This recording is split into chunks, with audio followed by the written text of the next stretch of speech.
La vraie grâce te délivre du péché. Elle ne t'autorise jamais à y rester.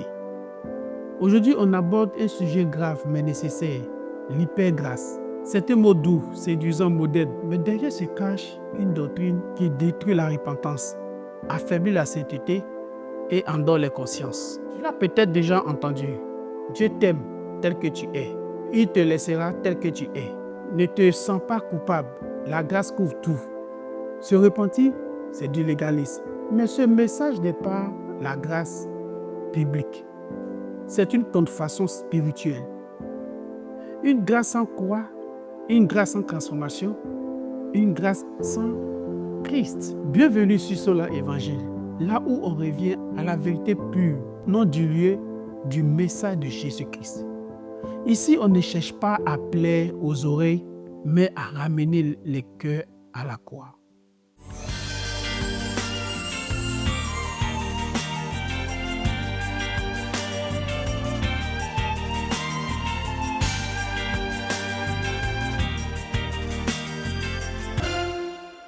Commençons par la base. Qu'est-ce que la vraie grâce selon la Bible? Éphésiens 2, le verset 8 à 9. Car c'est par la grâce que vous êtes sauvés, par le moyen de la foi, et cela ne vient pas de vous, c'est le don de Dieu. Ce n'est point par les œuvres, afin que personne ne se glorifie. La grâce, c'est le cœur de l'évangile.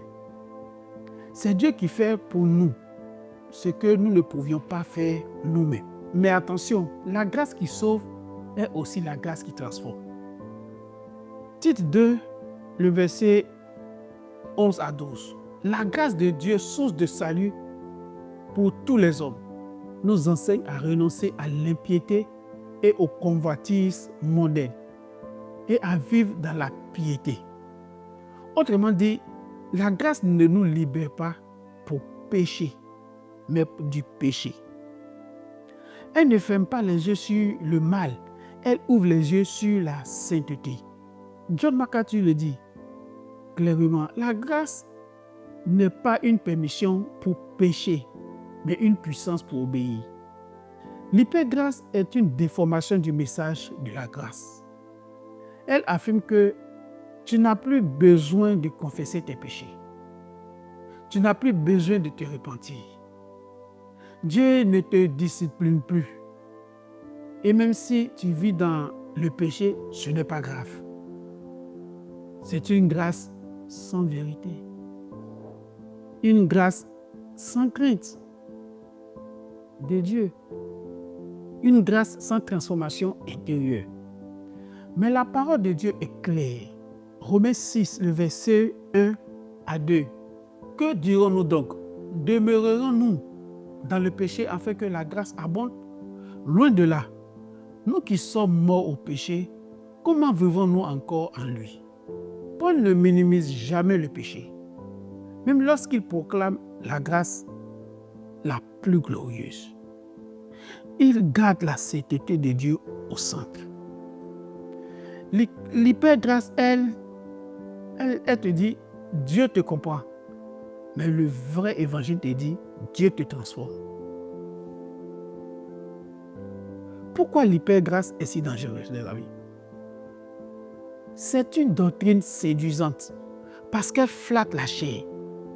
Elle dit ce que notre cœur pécheur a envie d'entendre.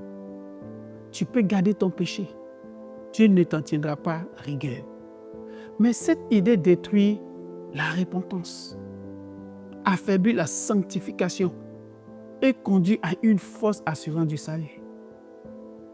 Paul Washer dit, un faux enseignement sur la grâce envoie plus de gens en enfer que l'athéisme. Et Charles Spurgeon avertit, une grâce qui ne change pas ton comportement n'a jamais changé ton cœur. Quand on croit à l'hypergrâce, on cesse de se remettre en question. On devient insensible au péché. Et peu à peu, on s'éloigne de la croix sans même s'en rendre compte. C'est pour cela que Jésus a averti les églises dans Apocalypse 2 et Apocalypse 3. Répands-toi sinon je viendrai à toi. Même les croyants ont besoin d'une repentance continue.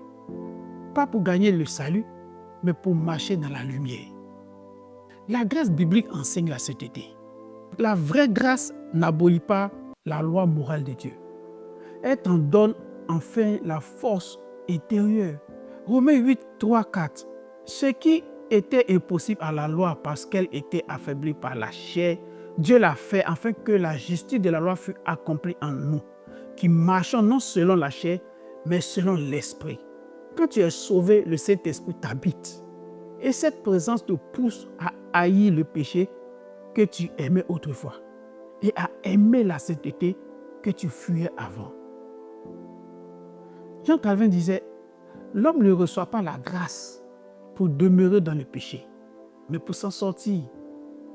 L'hyper-grâce, elle, te garde prisonnier. Mais la grâce, la vraie grâce, te libère. Elle ne te dit pas, Dieu t'aime comme tu es, alors reste comme tu es. Elle te dit, Dieu t'aime comme tu es, mais il t'aime trop pour te laisser comme tu es. Aujourd'hui, beaucoup de prédications sont centrées sur le bonheur de l'homme, pas sur la grâce ou bien sur la gloire de Dieu. On parle de rêve, de succès, de bien-être, mais on ne parle plus de péché. On ne parle plus de repentance, ni de croix. Et sans la croix, il n'y a ni salut, ni transformation, ni puissance. 1 Corinthiens 1, le verset 18. La prédication de la croix est une folie pour ceux qui périssent. Mais pour nous qui sommes sauvés, elle est une puissance de Dieu. Une grâce sans croix est une grâce sans puissance. Elle laisse les gens à l'aise dans le péché, alors que Christ est mort pour les en délivrer. Assis Pro disait, une grâce qui ne parle jamais du jugement, du péché et de la sainteté n'est plus la grâce de Dieu, mais une imitation humaine. Le vrai évangile te confronte avant de te consoler. Il te brise avant de te restaurer. Il te fait mourir à toi-même avant de te faire vivre pour Dieu. Dès le début de son ministère, Jésus a lancé cet appel clair en Marc 1, verset 15. Repentez-vous et croyez à la bonne nouvelle. Le premier mot du message de Jésus n'était pas « aimez-vous » ni « réalisez vos rêves », mais « repentez-vous ». Et même après sa résurrection, son message n'a pas changé. Luc 24, le verset 47. La repentance et le pardon des péchés seront prêchés en son nom à toute la nation. La repentance n'est pas un concept de l'Ancien Testament. C'est le cœur du message de Jésus. Et quand tu vis dans la vraie grâce, la repentance n'est plus un fardeau, c'est un souffle de vie. C'est le signe que le Saint-Esprit agit en toi. La vraie grâce, une puissance qui change tout. Regardons la vie de Paul. Lui, le persécuteur de l'Église, est devenu son plus grand défenseur. Et comment l'explique-t-il ce changement? 1 Corinthiens 15, verset 10. Par la grâce de Dieu, je suis ce que je suis, et sa grâce envers moi n'a pas été vaine. Loin de là, j'ai travaillé plus que tous. Non pas moi toutefois, mais la grâce de Dieu qui est en moi, ou qui est avec moi. La grâce ne rend pas paresseux. Elle rend obéissant, reconnaissant et zélé pour Dieu. Elle ne te pousse pas à dire « ce n'est pas grave ». Elle te pousse à dire « Seigneur, je veux te ressembler ». C'est pourquoi Paul Roger dit « La preuve du salut, ce n'est pas une prière faite un jour.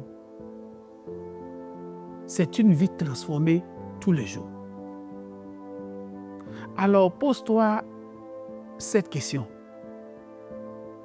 La grâce que tu crois a-t-elle changé? A-t-elle conduit à la sainteté? T'a-t-elle brisé devant la croix? Si ta foi n'a produit aucun fruit, si ta conscience ne tremble plus face au péché, si tu n'as plus soif de ressembler à Christ, alors tu n'as peut-être pas connu la vraie grâce de Dieu. Mais il n'est pas trop tard. Reviens à la croix. Reviens à Jésus-Christ. Reviens à sa grâce glorieuse qui pardonne. Sa grâce qui purifie et transforme. Si ce message t'a éclairé, like cette vidéo.